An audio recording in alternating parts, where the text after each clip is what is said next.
سوچ انسان کی زندگی کا تعین کرتی ہے، لیکن ایک محاورہ ہے کہ کسی بھی چیز کی زیادتی ہمیشہ نقصان پہنچاتی ہے۔ نیورولوجسٹ کا کہنا ہے جو لوگ زیادہ سوچتے ہیں ان کے دماغ کے خلیے آہستہ آہستہ کمزور ہوتے جاتے ہیں، اسی طرح ان کا IQ لیول بھی کم ہو جاتا ہے۔ اب اس کا مطلب یہ نہیں کہ سوچنا نہیں ہے کہ کہیں IQ لیول کمزور نہ ہو جائے، دراصل بس سوچتے نہیں رہنا ہے۔ بہرحال اب اگر آپ کسی کمپنی کے CEO ہیں یا کوئی دکان چلاتے ہیں تو اوور تھنکنگ کا مسئلہ آپ کو ضرور درپیش آتا ہے۔ مثال کے طور پر آپ ایک بات کے بارے میں سوچ رہے ہیں، ایسے میں کوئی اور بات آپ کے دماغ کے دروازے پر دستک دیتی ہے اور پھر آپ اس بات کے بارے میں سوچنا شروع کر دیتے ہیں، پھر کوئی اور بات، پھر کوئی اور بات، اس طرح آپ الجھن میں پڑ جاتے ہیں اور فیصلہ نہیں کر پاتے۔ وہ جگہ جہاں پر آپ فیصلہ کرنے سے قاصر ہوں اوور تھنکنگ ہے، اور یہ نہ صرف دماغ کو کمزور بناتا ہے بلکہ کریٹیوٹی کی صلاحیت کو بھی کم کر دیتا ہے۔ اس کے علاوہ نیورونز بھی خاصے متاثر ہوتے ہیں۔ اب یہاں سوال یہ پیدا ہوتا ہے کہ اوور تھنکنگ پر کیسے قابو پایا جا سکتا ہے، کیونکہ سوچنا تو فطری عمل ہے۔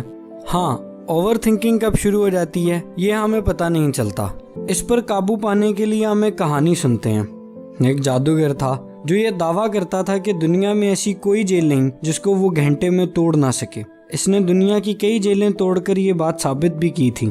وہ یہ کیسے کرتا تھا یہ کسی کو بھی نہیں پتا تھا۔ ہاں، لوگ یہ جانتے تھے کہ وہ اپنے پاس چابی نہیں رکھتا بلکہ اپنی بیلٹ کے نیچے ایک سٹیل کی وائر رکھتا ہے۔ اب یہاں یہ حیرانگی کی بات ہے کہ وہ ایک ہی وائر سے اتنے تالے کیسے کھول سکتا تھا۔ ایسے میں دنیا کی ایک مشہور جیل کو توڑنے کا چیلنج اس کو دیا گیا۔ جب وہ وہاں پہنچ گیا تو اسے بتایا گیا کہ یہ دنیا کی جدید ترین جیل ہے، اس پہ دنیا کے تمام حربے بے اثر ہیں اور اسے توڑا نہیں جا سکتا۔ لیکن تماشائیوں کے شور اور تالیوں کی گونج نے اسے اندر جانے پر مجبور کر دیا۔ جب وہ اندر گیا تو اس نے سٹیل کی وائر نکالی اور اپنا کام شروع کر دیا۔ جب آدھا گھنٹہ گزرا تو اس جادوگر کے چہرے پر پریشانی کے اثرات نمودار ہونے لگے۔ جب گھنٹہ گزرا تو وہ ڈرنا شروع ہو گیا۔ جب 2.5 گھنٹے گزر گئے تو اس نے ہار مان لی اور دروازے کو دھکا مارا۔ حیران کن بات یہ تھی کہ وہ دروازہ کھل گیا کیونکہ وہ کبھی لاک ہی نہیں تھا۔ لیکن پھر بھی وہ جادوگر 2.5 گھنٹے تک یہ بات کیوں نہ سمجھ پایا اور 2.5 گھنٹے اسے کیوں کھولتا رہا؟ Over thinking. کیونکہ جب وہ آیا تو اسے یہ بات بتائی گئی کہ یہ دنیا کا جدید ترین لاک ہے اور اس کے دماغ میں یہ بات بٹھا دی گئی۔ وہ اس تالے کو مکینیکلی کھولتا رہا۔ اب پہلے سے کھلے ہوئے تالے کو بھلا کوئی مکینیکلی کیسے کھول سکتا ہے؟ اس جادوگر کا نام ہیری ہوڈینی تھا اور وہ تالا اس کے دماغ میں لاک تھا۔ اس کے دماغ نے یہ بات مان لی تھی کہ یہ تالا نہیں کھل سکتا۔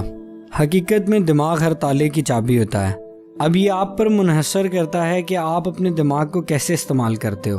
سائیکیٹرسٹ کے مطابق ایک انسان کو ایک دن میں تقریباً 1 لاکھ سے بھی زیادہ خیال آتے ہیں، لیکن ان میں سے 95% بیکار ہوتے ہیں، اور یہ 95% خیالات آپ کو ارد گرد کے لوگ دیتے ہیں، جن کی وجہ سے آپ اصل بات سے ہٹ کر دوسری باتوں پر جن کی حقیقت میں کوئی وقت نہیں ہوتی سوچنا شروع کر دیتے ہیں۔ زندگی میں اکثر ایسا ہوتا ہے کہ آپ جس مسئلے کے بارے میں سوچ رہے ہوتے ہیں اس کا حل بہت آسان ہوتا ہے، لیکن آپ ارد گرد کی چیزوں میں الجھے ہوئے ہوتے ہیں۔ جیسے اگر ہیری ایک دفعہ دروازہ کھول کر دیکھتا تو اسے بے عزتی کا سامنا نہ کرنا پڑتا۔ انسان کا سب سے بڑا دشمن اس کے اندر بیٹھا ہوا خوف ہے، جو اسے بار بار مجبور کرتا ہے کہ وہ مان لے کہ وہ یہ کام نہیں کر سکتا۔ اگر تھامس ایڈیسن یہ مان لیتا کہ وہ لائٹ بلب نہیں بنا سکتا تو شاید آج بھی دنیا اندھیرے میں ہوتی۔ 11,000 بار اس نے اپنے اندر موجود ڈر کو شکست دی۔ ایک کہاوت ہے، جس کے اندر کوئی دشمن نہیں اس کا باہر بھی کوئی دشمن نہیں، جس کے اندر کوئی دشمن نہیں اس کا باہر کا کوئی دشمن کچھ نہیں بگاڑ سکتا۔ ہیری کے اندر ایک دشمن تھا، بے یقینی، ڈر، خوف، جس کی وجہ سے وہ تالا جو کھلا ہوا تھا ہیری اسے کھول نہیں پایا اور اس نے جیتا ہوا محاذ ہار دیا۔ ایک اور کہاوت ہے، تھنک لیس لیو مور، تھنک لیس لیو بیٹر۔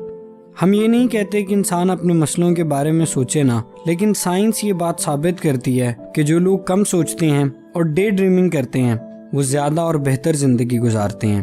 اس کے علاوہ اگر ڈے ڈریمنگ کی وجہ سے آپ کام بھی کرتے ہیں تو یقین جانیں یہ دنیا کے کامیاب ترین لوگوں کی عادت ہے۔ کسی بھی منزل تک تب تک نہیں پہنچا جا سکتا جب تک اس تک پہنچنے کا خواب نہ دیکھا جائے۔ سائیکیٹرسٹ کے مطابق جب آپ اچھی چیزوں کے بارے میں سوچتے ہیں تو آپ پازیٹیو ڈے ڈریمنگ کرتے ہیں، تو یہ آپ کے ارد گرد ایک اورا بنا دیتا ہے، جس کی وجہ سے آپ کے اندر سے ہر وقت ایک پازیٹیو انرجی نکلتی رہتی ہے، اور اسی وجہ سے آپ کے ارد گرد کے لوگ آپ کی طرف اٹریکٹ ہوتے ہیں۔ اگر آپ اپنے بچپن کی فوٹوز یا ویڈیوز دیکھیں تو آپ کا چہرہ ہرا بھرا ہوتا ہے، لیکن جیسے جیسے آپ کی عمر بڑھتی جاتی ہے ٹینشن بھی بڑھتی جاتی ہے اور فرق آپ کے سامنے ہوتا ہے۔ اس لیے اس اوور تھنکنگ سے بچیں، بلکہ یہ کہنا غلط نہ ہوگا کہ سوچنے سے پہلے سوچیں کہ سوچنا کیسے ہے۔